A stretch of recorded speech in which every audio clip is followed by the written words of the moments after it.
জয়ন্তী মঙ্গলা কালী ভদ্রকালী কপালিনী।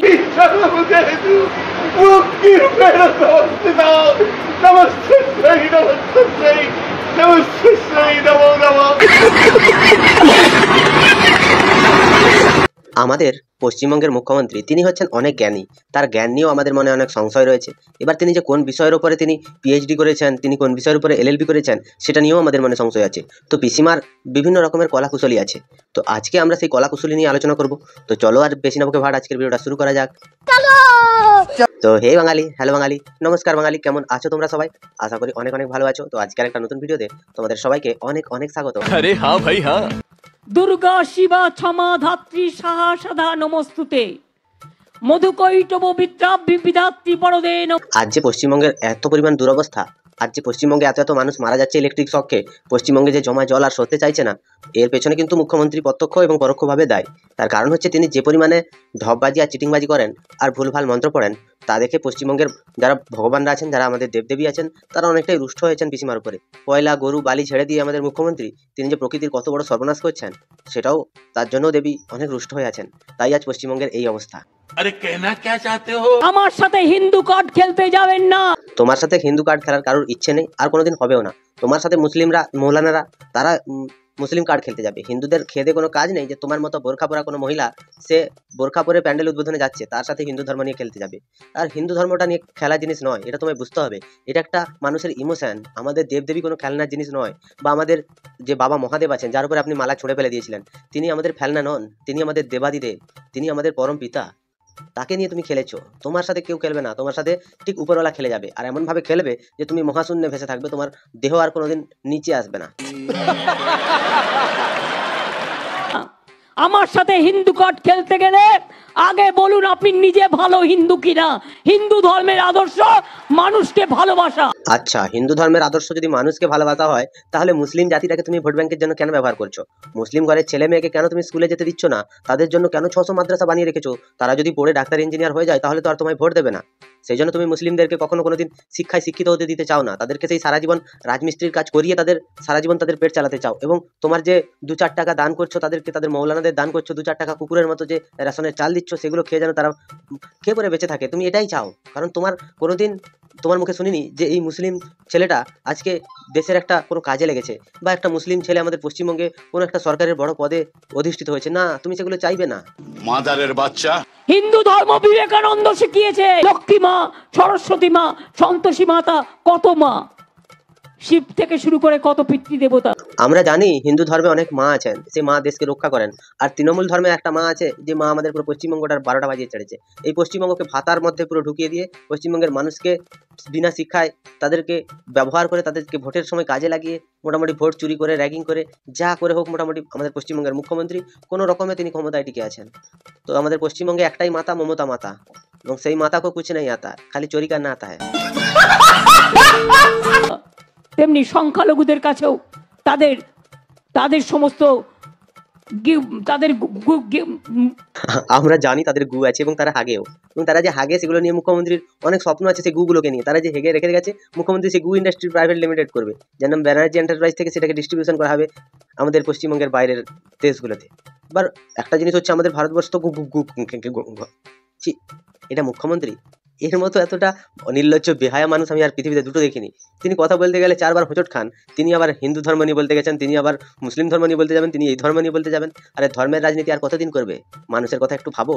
কতদিন আর ধার করে লোকের কাছ থেকে চেয়ে সরকার চালাবে? তুমি নাকি 2026-এ ক্ষমতায় এলে অনেক কিছু করে নেবে। 2025-এ করো, সেটা যদি তোমার দম থেকে থাকে। ঢপবাজি চিটিংবাজি তোমার রক্তে আছে, সেটা আমরা জানি, কিন্তু তুমি যে এত বড় অভিনেতা সেটা আমরা জানতাম না। আর ধর্ম নিয়ে যে রাজনীতি, সেই রাজনীতি একদিন তোমায় ডোবাবে। যেদিন মুসলিমরা শিক্ষিত হবে, যেদিন মুসলিমরা বুঝতে পারবে তাদের ভালোটা কিসে হয় বা কোন জিনিসটা তাদের ছেলে মেয়েদের উন্নতি হবে, সেদিন তোমার রসা এবং খেলা দুটোই বার করে দেবে। আমি শুধু মা বোনেদের বলবো, আমি সকালবেলায় চণ্ডীপাঠ করে তবে কিন্তু বাড়ির থেকে বেরোই, এটা মনে রাখবেন। এবং সে চণ্ডীপাঠ শুনলে কান থেকে রক্ত পড়বে। এই যে চণ্ডীপাঠ মুখ্যমন্ত্রী করেন সেটা বলছেন, ওটা যে কত ঘন্টা টাইম লাগে এবং চণ্ডীতে কটা শ্লোক আছে এবং কটা অধ্যায় আছে, সেটা যদি আমাদের পশ্চিমবঙ্গের মুখ্যমন্ত্রী বলে থাকতেন তাহলে আমরা অনেক খুশি হতাম। তিনি চণ্ডীপাঠ করে সকালে বেরোন, মানে নিজেকে হিন্দু ধর্মের নারী প্রমাণ করার জন্য পশ্চিমবঙ্গের মুখ্যমন্ত্রী পুরো উঠে পড়ে লেগেছে। মানে কি দিনকাল এসছে, আমি হিন্দু এরকম করে বলতে হচ্ছে। মানে একটা জিনিস হচ্ছে কি, প্রসেনজিতের মুভি তোমরা আগে দেখেছো তো? প্রসেনজিৎ যখন চুরি নিয়ে এসে ধরা পড়তো তখন বলতো, আমি চুরি করিনি মা, আমি চুরি করিনি। সেই রকম করে মুখ্যমন্ত্রীকে আজকে বলতে হচ্ছে, আমি হিন্দু মা, আমি হিন্দু, আমি ডেলি চণ্ডীপাঠ করে বেরোই। আর মুসলিমদের সেখানে গিয়ে বলবে আমি ডেলি নামাজ পড়ে বেরোই। তো তুমি যদি চণ্ডীপাঠ নামাজ একসাথে করো তাহলে তুমি ঘুমাও কখন, হাঁটো কখন, খাও কখন, আর এই যে টোটো করে ঘুরে বেড়াও কখন, সেটা আমাদের মনে প্রশ্ন আছে। এই মুখ্যমন্ত্রী এই ঢপ দিয়ে দিয়ে এমন কিছু কথা বলে দেয়, পুরো রাহুল গান্ধী। আসলে তারই শেকড় থেকে জন্ম হয়েছে তো, তাই পুরো তার মতোই কথা বলে। একটু আপনাদের শুনিয়ে দিই, যারা 30-70 করছে একটু শুনিয়ে দিই। আরে শোনাও না, এত কেন নাটক করছো? যদি তুমি জেনে থাকো তো একবারেই শুনিয়ে দাও। এত নাটক করে, এত ঢং করে কি দরকার আছে? মা বোনেদের জানাতে হচ্ছে আমি সকালবেলা চণ্ডী পড়ি, আমি সকালবেলা বাথরুমে ফ্লাশ করি না, আমি কোলগেট দিয়ে দাঁত মাজি, আমি এই শাড়িটা কাচি, এই সার্ফ ব্যবহার করি, এইরকম বলার কি আছে ভাই? इसकी माँ का भोला चेहरा। দিয়ে একটু শুনিয়ে একটু হোক। বলবেন হিন্দু ধর্ম নিয়ে আমার সাথে কম্পিটিশন করতে। কাকে বলবো? কাকে? পীরজাদাদেরকে বলবো? কারণ তুমি তো ঈদের সময় তাদের কাছে চলে যাও। তুমি কার কথা বলছো? কোন ধর্ম নিয়ে তোমার কাছে কে যাবে? তুমি যে কোন ধর্মের সেটাই আজ পর্যন্ত বাংলার মানুষ বুঝতে পারলো না। আর এতক্ষণ ধরে বলছো সেটা তুমি কি মানে ঘর থেকে মুখস্থ করে এসছো আজকে স্টেজে বলবে বলে? নাহলে তো এতক্ষণে কখন থেকে বেরিয়ে যেত। পশ্চিমবঙ্গের মানুষ দেখেছে যে তুমি কি করে হিজাব পরে দুর্গাপুজোর প্যান্ডেল উদ্বোধন করতে চলে গেছো। এতটুকু লজ্জা নেই দিদি? এতটুকু যদি লজ্জা থাকতো তাহলে কচুবনে ফাঁসি লাগিয়ে মরে যেতে। ধরা পড়ে গেল তো ঢ্যাম নামো। আমি একটা চণ্ডীপাঠ করি। ওং জয়ন্তী মঙ্গলা কালী ভদ্রকালী কপালিনী দুর্গা শিবা ক্ষমা ধাত্রী সাহা সাধা নমস্তুতে মধুকৈটব বিদ্রাভি বরদে নমঃ। প্রথম কথা হচ্ছে চণ্ডীপাঠের সময় যে শ্লোক ব্যবহার করা হয় সেই শ্লোকের প্রথম অংশ কিন্তু এটা নয়, মাঝখান থেকে যেটা সহজ অংশ ছিল সেই অংশটা মোটামুটি মুখ্যমন্ত্রী কেটে নিয়েছে। এবার সেটাকে প্রমাণ করার চেষ্টা করছে। এই হচ্ছে মুখ্যমন্ত্রী চণ্ডীপাঠ। মানে হিন্দু ধর্মকে কতটা তিনি অপমান করেন, কতটা তাচ্ছিল্য করেন সেটা আমরা দেখতে পাচ্ছি। পশ্চিমবঙ্গের মানুষও দেখছে, কারণ পশ্চিমবঙ্গের মানুষের দুটো চোখে তো দুটো 500 টাকার নোট আটকানো, তাই তারা বুঝতে পারছে না। আজকে আমাদের পশ্চিমবঙ্গে যারা মুসলিমরা আছে তারাও দেখতে পাচ্ছে না যে মুখ্যমন্ত্রী সারাদিন খেয়ে দিয়ে ঘুমিয়ে তাদের ঘরে ঘরে গিয়ে ইফতারের পার্টিতে যোগ দিচ্ছেন। আবার পশ্চিমবঙ্গের হিন্দুরাও দেখতে পাচ্ছে না যে পশ্চিমবঙ্গের মুখ্যমন্ত্রী তিনি এইসব করে স্টেজের উপরে হিন্দু দেবদেবীদের অপমান করছেন। আরে জাগো, কতদিন এরকম চেটে খাবে? কতদিন এই 500 টাকা 1000 টাকা নিয়ে নিজেদের মুখ বন্ধ করে রাখবে? এতটুকু জাগো। ঠিকই শুনছো, ভুল কিছু শোনোনি। ওটা আসছি। মধু বন্দিতাগ্নি যুগে দেবী সর্বসৌভাগ্য দায়িনী চণ্ড মুন্ড বোধে দেবী চণ্ড মণ্ড বোধে দেবী চণ্ডমণ্ড কাণ্ডবাণ্ড, এই হচ্ছে মুখ্যমন্ত্রীর আমাদের মন্ত্র, এই হচ্ছে মুখ্যমন্ত্রীর শিক্ষা, এই হচ্ছে মুখ্যমন্ত্রীর সংস্কৃতি, আর এই হচ্ছে তার হিন্দুত্বের পরিচয়। যখন যেটা পারবে না সেটা নিয়ে নাটক করার, সেটা নিয়ে বাহাদুরি করার কি দরকার আছে? এই মুখ্যমন্ত্রী হচ্ছে বাহাদুরি বিশাল পরিমাণে আছে। এতটা বেহায়া আর এতটা হচ্ছে নির্লজ্জ যে সে তার নিজেকে হিন্দু ধর্মের প্রতীক প্রমাণ করার জন্য আজকে মন্ত্রগুলোকে নিয়ে ছেলেখেলা করছে। হিন্দু ধর্মে যেগুলো আমাদের পুজোতে যে ধর্ম ব্যবহার হয়, যেখান থেকে মাকে আহ্বান করা হয়, সেগুলো নিয়েও নাটক করছে। কোনোদিন তার মুখে কোনো ভালো কথা আমরা শুনতে পাইনি। কোনো একটা সভাতে গিয়ে তার মুখে কখনো কোনো ভালো কথা শুনতে পাওয়া যায়নি। কোনো একজন লোককে সেখানটায় সবার মাঝখান থেকে দাঁড় করিয়ে তার কি অভিযোগ আছে, তার কি অসুবিধা আছে, সেগুলো কোনোদিন শুনতে পাওয়া যায়নি। শুধুমাত্র তার মুখ থেকে একটা জিনিস শোনা গেছে, আমি হিন্দু, বিজেপি রাজনীতি করছে, সিপিএম কেস করেছে, কংগ্রেস দালালি করছে। এই হচ্ছে তার সভার মূল মন্ত্র। এগুলো মানবিকতা, এই নাকি মানবিক মুখ্যমন্ত্রী, এই তার মানবিকতার পরিচয়। बात तो सही है दौड़ना तो पड़ता है। দুর্গা বীজ বিনাশিনী। দুর্গা বীজ বিনাশিনী, দুর্গা কার বীজ বিনাশ করেছিল? মুখ্যমন্ত্রীর বীজটা তো এখনো পর্যন্ত কয়লা গরু বালি পুরো ছেড়ে নিয়ে যাচ্ছে।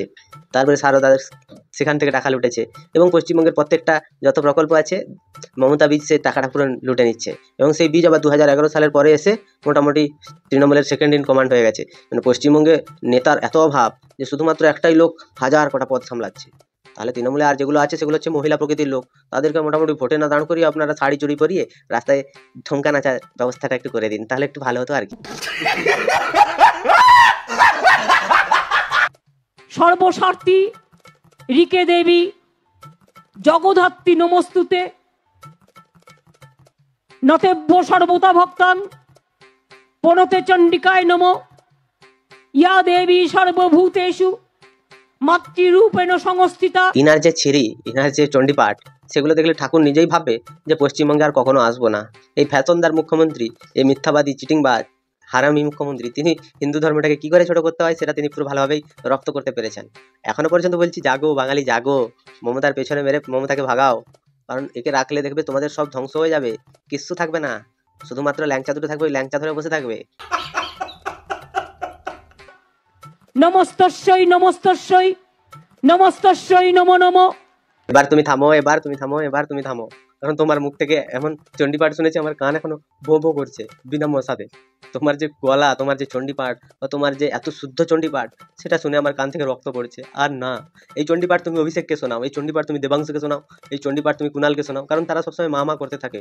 তুমি তো মা, তুমি তাদের শিক্ষা দিয়ে যাও, কারণ তোমার পরে বেজ্জতি হওয়ার জন্য তো আর দু চারজনকে ছেড়ে যেতে হবে, তাই না? তুমি মারা যাওয়ার পরে তোমার যে উত্তরসূরিরা থাকবে, তারা একটা রত্ন তৈরি হয়েছে আগে থেকেই। কে কয়লা ছেড়ে দিচ্ছে, কে সারদার টাকা নিয়ে জেল খাটছে, কে তার বান্ধবীর খাটের তলা থেকে 50 কোটি বেরোচ্ছে, বালু রেশন ছেড়ে দিচ্ছে। তোমার যে উত্তরাধিকারীরা আছে না, তারা এক এক লেভেলের মাল, ও পুরো 20 মাল, পুরো পশ্চিমবঙ্গটার 20 উতরে ছেড়ে দেবে। তোমাদের কি মতামত তোমরা আমায় একটু কমেন্টে জানাও। যদি ভিডিওটা ভালো লাগে তাহলে লাইক করো, কমেন্ট করো, শেয়ার করো, সাবস্ক্রাইব করো, পাশে থাকা বেল আইকনটা প্রেস করতে একদম ভুলবে না। ভাই ভালো থেকো, সুস্থ থেকো, সাবধানে থেকো, আর দেখতে থাকো বাংলার কোণে ঘর।